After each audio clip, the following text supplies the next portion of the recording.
తెలంగాణ ఉద్యమకారులు అలాగే మాజీ మావోయిస్ట్ గాదా ఎన్ఐని అయితే మాత్రం ఎన్ఐ వారైతే మాత్రం అరెస్ట్ చేశారు.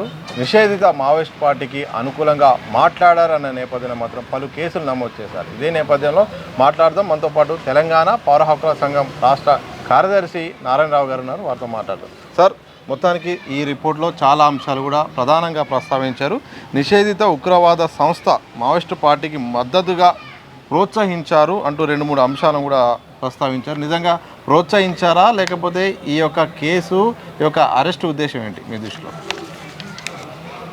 ఈ అరెస్ట్ నేపథ్యంలో చూస్తే ఎవరైతే రామచంద్రారెడ్డి, సత్యనారాయణ రెడ్డి కేంద్ర కమిటీ సభ్యులను రాయపూర్లో పట్టుకొని కాల్చి చంపి ఎన్కౌంటర్ ప్రకటించిన విషయంలో రామచంద్రారెడ్డి కొడుకు అడ్వకేట్ అయి ఉండి సుప్రీంకోర్టు కూడా వెళ్ళి ఛత్తీస్గఢ్ హైకోర్టులో కూడా మా ఫాదర్ది ఎన్కౌంటర్ కాదు, ఎందుకంటే అతను 10 నెలలుగా బయటనే ఉంటున్నాడు, నిరాయుధుగా ఉన్నాడు, కాబట్టి ఎన్కౌంటర్ కాదు, మీరు రీపోస్ట్ మార్టం చేయండి కాబట్టి అని చెప్పి చాలా ఒక 26 రోజులు న్యాయస్థానంలో పోరాటం చేసింది. అయినప్పటికీ కూడా న్యాయస్థానం కూడా సహకరించకపోతే 26 రోజుల తర్వాత శవాన్ని తీసుకొని వచ్చి వాళ్ళు దాని అంతిమ కార్యక్రమాలు నిర్వహించారు. ఆ తర్వాత వాళ్ళు ఒక 30 రోజుల తర్వాత పెట్టుకున్న సంస్కరణ సభల పూట అందరం పోయి ఏదైతే దేశంలో విలువైన ఖనిజ వనరులు, కోట్లాది విలువైన ఖనిజ వనరులు ఉన్నాయో ఛత్తీస్గఢ్ రాష్ట్రంలో, అక్కడ ఉన్నటువంటి ఖనిజ సంపదను కార్పొరేట్లకు అందించడం కోసం ఆపరేషన్ కగార్ పేరుతోటి రిపబ్లిక్ తన ప్రజల మీద తానే దాడి చేస్తుంది, యుద్ధం చేస్తున్నది. ఇది ఆ యుద్ధంలో ఇప్పటికే కనీసం మనం అనుకున్నట్టయితే ఒక 80 ఎన్కౌంటర్ల వల్ల 700 మంది వరకు చనిపోయినట్టు కూడా మనకు తెలుస్తున్నది. మనం ప్రభుత్వాన్ని ఫ్రమ్ ది బిగినింగ్ 6 నెలల మంగ్లీ సోడీని కాల్చంపి ఎన్కౌంటర్గా ఎట్లయితే ప్రకటించారో అప్పటి నుంచి ఇప్పటి వరకు మొన్న జరిగిన ఇడ్మా వరకు కూడా ఇవన్నీ బూటకపు ఎన్కౌంటర్లే.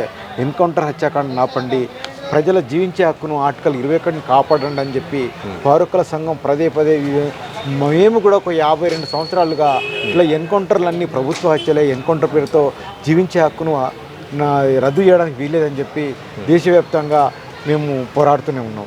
ఈ నేపథ్యంలో ఈ ఘటన చూసినట్టయితే వాళ్ళు అంత కష్టపడి న్యాయస్థానంలో పోరాటం చేసిన న్యాయం దొరకకపోతే వాళ్ళు సంస్కరణ సభ పెట్టుకున్న నేపథ్యంలో వాళ్ళు న్యాయస్థానం కూడా వాళ్ళకు న్యాయం అందించలేదనే విషయాన్ని మాట్లాడుతూ ప్రజల్ని లేదంటే విప్లవకారులని ఇందులో మాట్లాడింది కదా, అది ఉగ్రవాద సంస్థకు విప్లవ సంస్థకు తేడాలు ఉన్నాయి. ఎందుకంటే ఇదే ఉగ్రవాద సంస్థ అనుకుంటే 1984లో ఎన్టీ రామారావు అధికారంలో వచ్చే ముందు నక్సలైట్లే దేశభక్తులు అని చెప్పి మాట్లాడిన వ్యక్తి. అట్లనే 2004లో వైఎస్ రాజశేఖర రెడ్డి ఎన్నికల్లోకి వస్తూ చర్చల క్రమంలో దాన్ని రాజకీయ పార్టీగా గుర్తిస్తూ చర్చలు కొనసాగించిండు. అట్లా ఒక 6 నెలల కాలం ఉమ్మడి ఆంధ్రప్రదేశ్ రాష్ట్రంలో ఎన్కౌంటర్ హత్యాకాండ లేదు. ఇట్లా ఈ 2 రాజకీయ పార్టీలు, తెలుగుదేశం ప్లస్ కాంగ్రెస్ కూడా దీని ఒక రాజకీయ పార్టీగా గుర్తించిన, ఒక విప్లవ పార్టీ గుర్తించారు కాబట్టి చర్చలు తర్వాత వాళ్ళని దేశభక్తులుగా మాట్లాడారు. మళ్ళీ అట్లా మాట్లాడిన వ్యక్తిని ఈరోజు వామపక్ష ఉగ్రవాదం అనే కొత్త పదాన్ని తీసుకొచ్చి ఈ వామపక్ష ఉగ్రవాదంలో అన్ని సిపిఎం అన్ని కలుపుతూనే లాస్ట్కు దీన్ని కూడా కలిపే ప్రయత్నం చేస్తూ మొత్తంగా దీన్ని ఒక ఉగ్రవాద సంస్థగా మాట్లాడుతున్నాడు. కానీ వీళ్ళు ఏం మాట్లాడుతున్నారంటే మేము 50 ఏళ్ళుగా ఏం మాట్లాడుతున్నాం, ఏదైతే శ్రమ దోపిడి ఉందో, హక్కుల హననం ఉందో, లేదా ప్రజల జీవించే హక్కులు లేకుండా ఉందో దీనికోసం మేము చేస్తున్నాం అని చెప్పి చర్చల కాలంలో చెప్పారు. తర్వాత ఎప్పుడు మాట్లాడినా కూడా ఏ ప్రజల సమస్య మీద వచ్చినా మాట్లాడుతున్నారు. అదొక విప్లవ సంస్థని ప్రజల్లో అఖిల భారత స్థాయిలో కానీ ప్రపంచ స్థాయిలో కానీ మావోయిస్ట్ పార్టీగా గుర్తింపు ఉంది. దాన్ని మనం ఎవరూ కాదనలేము. కానీ అక్కడ మాట్లాడిన అంశం ఏంటంటే ప్రభుత్వం ఏదైతే చట్టబద్ధంగా వ్యవహరించాలి, న్యాయబద్ధంగా వ్యవహరించాలనుకుంటామో అది ఆచరణలో సాధ్యం కాకపోతే ప్రజల్లో ఇప్పుడు ఈ 84 ఎన్కౌంటర్లు, 85 ఎన్కౌంటర్లో మిడ్కోని చంపేసిండ్రు, మోహన్ రావుని చంపేసిండ్రు. ఎంతోమంది అనారోగ్యంగా ఉన్నోళ్ళు 2 నెలలుగా 1 నెలలుగా అక్కడ ఉంటే వాళ్ళ ఇన్ఫర్మేషన్ తీసుకొని చంపేసి ఎన్కౌంటర్ పట్టిస్తున్నారు. అట్లా కాకుండా మొన్నటికి మొన్న హిడ్మాను కూడా విజయవాడ హాస్పిటల్లో పట్టుకున్నారని చెప్పి అందరికీ తెలిసిన విషయం. వాళ్ళు కూడా ప్రకటించారు. అక్కడ రామచంద్రారెడ్డి అనో లేకపోతే ఇంకోరో కాంట్రాక్ట్ తీసుకొచ్చిందని చెప్పి అటువంటి వ్యక్తిని కూడా మీరు నిజంగానే కోర్టులో హాజరుపరిస్తే నిజంగా ప్రభుత్వం, ప్రజాస్వామ్యం లేదా న్యాయ వ్యవస్థ వైఖరి చాలా బలంగా ప్రజల విశ్వాసం చూడకున్నది. అటువంటిది లేకుండా నిరాయుధిగా దొరికినా ఎట్లా దొరికినా కానీ అతను కాల్చి చంపేసేసి మీరు ఇట్లా చేయడం వల్ల ఏమైందంటే ఒక ప్రజాస్వామ్యం, న్యాయ వ్యవస్థ విలువలు పోతున్నాయి. అందులో భాగంగా ఏవైతే మేము సంస్కరణ సభలకు అటెండ్ అవుతామో రాజ్యము చట్టబద్ధంగా పాలన చేయకుండా అచ్చలతో పాలన చేయడం సరైనది కాదని మాట్లాడుతున్నాము. అందులో భాగంగానే ఈయన కూడా అసలు నిజంగానే అక్కడ ఉన్న పరిస్థితులు ఏంది, ఛత్తీస్గఢ్లో ఉన్న వనరుల విలువ ఏంది, ఎందుకు కార్పొరేట్లు వస్తున్నాయి, కార్పొరేట్లు రావడంతో అక్కడ ఆదివాసులు మావోయిస్టులతో కుమ్ముక్కై అడవిపై 1996 స్వేచ్ఛా చట్టం కావచ్చు, 2006 అడవి హక్కుల చట్టం కావచ్చు ఖచ్చితంగా అమలు కావాలి, క్రమసభ తీర్మానం అమలు కావాలని చేస్తున్న విధానంలో భాగంగా వాళ్ళు మాట్లాడుతుంటే వాళ్ళని చంపేస్తున్నారు. మూలవాసి బచావ్ మంచు 35 ఆదివాసీ సంఘాలతో ఏర్పడిన దాన్ని కూడా నిషేధించారు. అది కేవలం ప్రజాస్వామిక పోరాటం చేస్తుంది, వాళ్ళు ఆయుధం కూడా పట్టారు, కానీ దాన్ని కూడా మీరు నిషేధించారు. ఇట్లా అక్కడ మాట్లాడే వ్యక్తి లేకుండా, భావపరమైన స్వేచ్ఛ లేకుండా, మాట్లాడే గొంతు లేకుండా అక్కడ పనిచేస్తుంటే సోని బేలాబాట ఎవరినైనా సరే అందరి మీద కూడా రిప్రెషన్ అమలవుతుంటే మరి ఆ ప్రజలు ఈ దేశ ప్రజలు గారా, వాళ్ళ కాళ్ళ కింద ఒక కోట్లాది విలువైన సహజ సంపద ఉండడం వాళ్ళ నేరం అవుతుందా? ఇవన్నీ పట్టించుకోకుండా వాళ్ళని చంపడాన్ని అందరూ మాట్లాడుతున్నారు. అందులో భాగంగానే బహుశా గాది అన్నయ్య గారు కూడా మాట్లాడుంటారు. కానీ అట్లా మాట్లాడినంత మాత్రాన భావప్రకటన స్వేచ్ఛ ఆయన భారత్ బచావో అంటూ మనం రాజ్యాంగాన్ని రక్షించుకోవాలని చెప్పి ఇక్కడి నుంచి ఢిల్లీ పోయి కూడా సభలు పెట్టి న్యాయమూర్తులను కూడా తీసుకొచ్చి సభలో మాట్లాడుతున్న విషయం ఉంది. ఈ నేపథ్యంలో ఏవైతే ఘటనలు జరిగినాయో కొంత ఆవేశంగా కొందరు మాట్లాడచ్చు, లేకపోతే ప్రభుత్వం చేస్తున్న ఈ హత్యాకాండను చలించి మాట్లాడచ్చు, ఏమన్నా మాట్లాడచ్చు. కానీ ఇట్లా ఊపా కేసే డైరెక్ట్గా పెట్టి అరెస్ట్ చేయడం అనేది కొంత ఇది సరైనది కాదు. ఇప్పటికైనా సరే ప్రజల లోపల నిజంగానే ప్రభుత్వంలో చిత్తశుద్ధి ఇది ఉంటే మీరు ఒక సుప్రీంకోర్టు సిట్టింగ్ జడ్జితో న్యాయ విచారణ జరిపించండి. అసలు ఈ ఎన్కౌంటర్లను ఏంటి, నిజమైన ఎన్కౌంటర్లా లేదంటే పట్టుకొని కాల్ చంపుతున్నారా, మళ్ళా ఈ సరెండర్ అయిన వాళ్ళందరినీ కూడా ఇళ్లకి వదిలిపెడుతున్నారా, క్యాపులో నిర్బంధిస్తున్నారో, ఇది దేశంలో ఒక ఎమర్జెన్సీ పరిస్థితి తలపిస్తుంది కదా. నిన్నటికి నిన్న ఆదాని 1400 కోట్లు అన్యాయంగా తీసుకున్నాడని చెప్పి దాని మీద న్యాయమైన తీర్పు ఇచ్చిన జడ్జిని గంటల వ్యవధిలో నువ్వు ట్రాన్స్ఫర్ చేసేస్తే అంటే న్యాయ వ్యవస్థకి ఏం విలువ ఉంటుంది? ఇది కాబట్టి న్యాయ కోవతులు కావచ్చు, న్యాయమూర్తులు కావచ్చు, దేశంలో ఒక చట్టబద్ధ పాలన సాగడం లేదు. అందులో భాగంగా మాట్లాడిన వ్యక్తుల మీద ఇట్లా గాదైనలాగా తప్పుడు కేసులు బనాయించబడుతున్నాయి. ఇది ఏంటంటే ఇప్పటి వరకు ఊపా కేసులు కనీసం 95% కూడా ఎక్కడ కూడా నిరూపణ కాలేదు. అందరు కూడా అయ్యారు తప్పుడు కేసులు. ఇట్లా కూడా ఇప్పుడు ఏంటంటే ఇప్పుడు దీనికి సంబంధించి మన తొలి వెలుగులో వచ్చిందని అంటే అక్కడ ఆవేశంలో ఏం మాట్లాడారు, ఉద్యమాల్లో ద్రోహాలు మాట్లాడుతున్నారా, లేకపోతే ప్రభుత్వాలే ప్రజల మీద యుద్ధం చేస్తున్న విషయాలు మాట్లాడుతున్నారు. కాంటెంట్ను పరిశీలించాలి తప్ప వాళ్ళ ఆవేశం మాటలను కాకుండా అసలు ఏం జరుగుతుంది. అసలు నిజంగానే అక్కడ ఒక 800 మంది ప్రాణాలు చనిపోవడం అంటే ఒక రామచంద్రారెడ్డి వీళ్ళందరూ కూడా కేంద్ర కమిటీ సభ్యులు అంటే తలను చంపేస్తామని చెప్పి కేంద్ర కమిటీ సభ్యులకు చంపేయడం అంటే ఒక ఉద్యమాన్ని నిర్మూలించవచ్చు. రేపు మార్చి 20, 31, 2026 అని చెప్తున్నాం. మార్చి 31, 26 అని ఉద్యమం పోతున్నప్పుడు ఈ తప్పుడు కేసులు అవుతుంటే అవసరమే ఉన్నది. ఇక ఉద్యమం ఉండదు కదా. అంటే నీకు ఒక రకంగా రేపు ఉద్యమం ఉంటుందేమోనని భయమా? ఎందుకు ఇట్లా? ఎందుకంటే ప్రజలు మాట్లాడతారు, ప్రజల కళ్ళ ముందు ఏ అన్యాయం జరిగినా మాట్లాడతారు. నిజంగా జరగలేదా, నిజంగానే మనకు ఏవైనా సరే చట్టబద్ధ పాలన వైపు రాజకీయ పార్టీ కూడా వేచి చూసినాయా? ఎందుకు గోద్రా ఘటన జరిగింది, బాబ్రీ మసీద్ విధ్వంసం జరిగింది, కందమాల్ మారణకాండ జరిగింది, ఇవన్నీ జరుగుతలేవు. ఏమనంటే ప్రజల యొక్క దాన్ని తీసుకుంటామండి. చట్టబద్ధంగా న్యాయ వ్యవస్థ తీర్పుల కోసం ఎందుకు వెయిట్ చేస్తలేము? ఎందుకు జస్టిస్ లోహా చనిపోయింది కదా, మరణించింది కదా, అతని మరణం మీద ఇంతవరకు ఎందుకు ఒక నివేదిక బయటికి రావడం లేదు?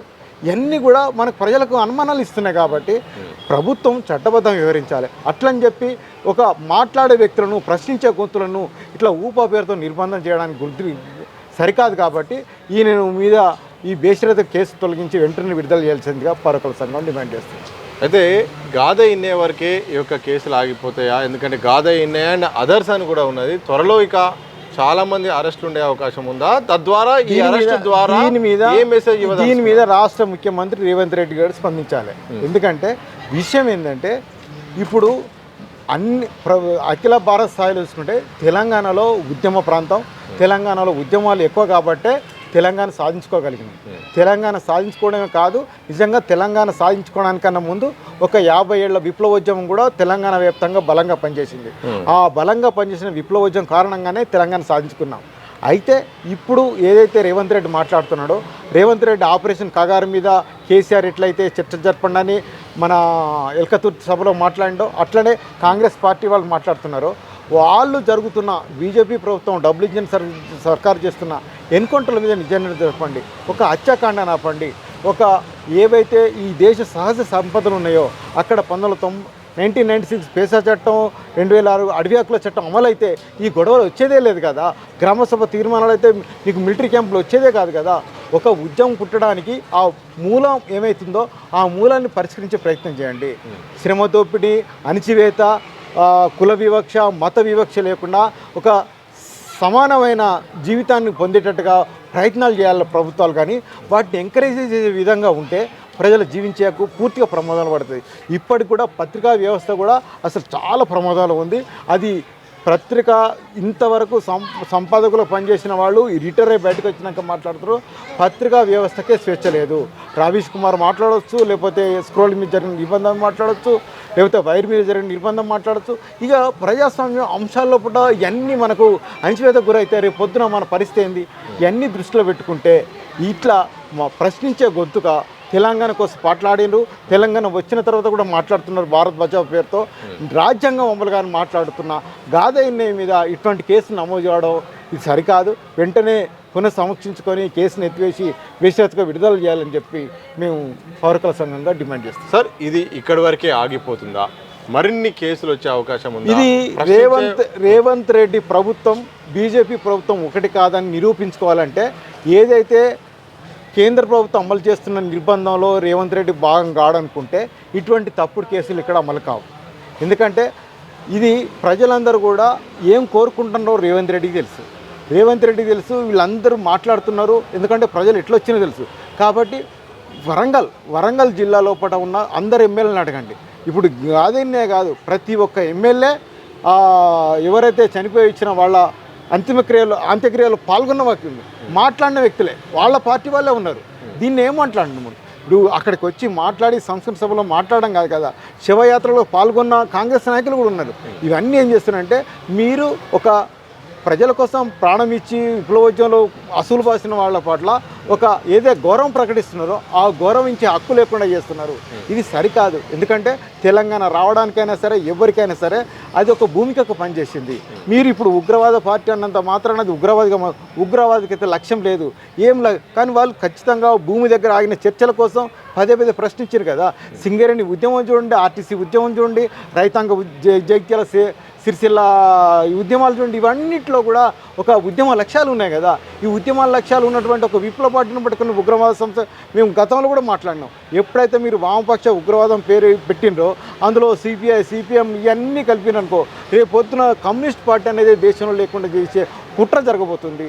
ఇట్లా ప్రశ్నించే గొంతు లేకుండా చేయడం కోసం మొట్టమొదటిగా గాదయ్య రేపు పొద్దున ఎంతమంది మీద దాడి చేయొచ్చు. కానీ రేవంత్ రెడ్డి ప్రభుత్వం ఆలోచించాలి. తెలంగాణ అంటేనే ప్రశ్నించే గొంతు, తెలంగాణ అంటేనే ఒక న్యాయం కోసం మాట్లాడుతుంది, న్యాయం కోసం ప్రశ్నిస్తుంది. ఆ వైపుగా గాదయ్య గారు గుర్తించి కాబట్టి ఈ తప్పుడు కేసును ఖచ్చితంగా ఎత్తివేయాలని, గాదయ్యను వెంటనే విడుదల చేయాలని పౌరకుల సంఘంగా డిమాండ్ చేస్తారు. తెలంగాణ అంటేనే ప్రశ్నించే గడ్డ, ఇది ఉద్యమాల గడ్డ. ఇక్కడ సమస్యలు ప్రతి ఒక్కరు కూడా ఇక్కడ రక్తంలోనే ఉంటుంది. మాట్లాడే హక్కు, ప్రశ్నించే హక్కు. గాదయ్య గారి అరెస్టు ద్వారా చాలామందిని అరెస్ట్ చేయడానికి ఒక కుట్ర జరుగుతుంది. వాస్తవానికి ఇదొక మావోయిస్టు పార్టీని ఉగ్రవాద పార్టీగా, సంస్థగా ఒక చెప్పే ప్రయత్నం అయితే కేంద్రం చేస్తుంది. అలాగే రాష్ట్ర ప్రభుత్వం కూడా తమ వైఖరి ప్రకటించాలి. ఎందుకంటే మావోయిస్టు పార్టీ విధానం విషయంలో మాత్రం మేము వాళ్ళే సరైన వ్యక్తులు, అలాగే వాళ్ళే దేశభక్తులు అన్న కాంగ్రెస్ పార్టీ ఇప్పుడు మరి ఈ విషయంలో మాత్రం ఎలా ప్రోత్సహిస్తుందో, లేకపోతే కేంద్రంతో భాగస్వామ్యం ఉందో లేదో తేల్చాల్సిన అవసరం ఉంది. ఎందుకంటే గాదయ్య గారు మాట్లాడిన విధానాన్ని తప్పుగా చిత్రీకరించే ప్రయత్నం చేసి కేసులు పెట్టి దీన్ని మరొక రకమైన చర్చ చేసే ప్రయత్నం చేస్తున్నారు. ఇది సరైనది కాదు. ఆయనపై ఉన్న కేసులను కూడా ఎత్తివేయాల్సిన అవసరం ఉంటుంది. అలాగే ప్రజాస్వామ్యంలో మాట్లాడే హక్కు, స్వేచ్ఛను కల్పించాల్సిన బాధ్యత కేంద్ర రాష్ట్ర ప్రభుత్వాలపైన ఉన్నదని కూడా పౌర హక్కుల సంఘం రాష్ట్ర కార్యదర్శి ప్రధానంగా వారు చెప్తున్న నారాయణ రావు గారు అయితే మాత్రం తమ అభిప్రాయాన్ని అయితే మాత్రం వ్యక్తం చేసిన పరిస్థితి కనిపిస్తుంది. కెమెరా పర్సన్ మధుసూదన్తో సతీష్, దిశ టీవీ, హైదరాబాద్.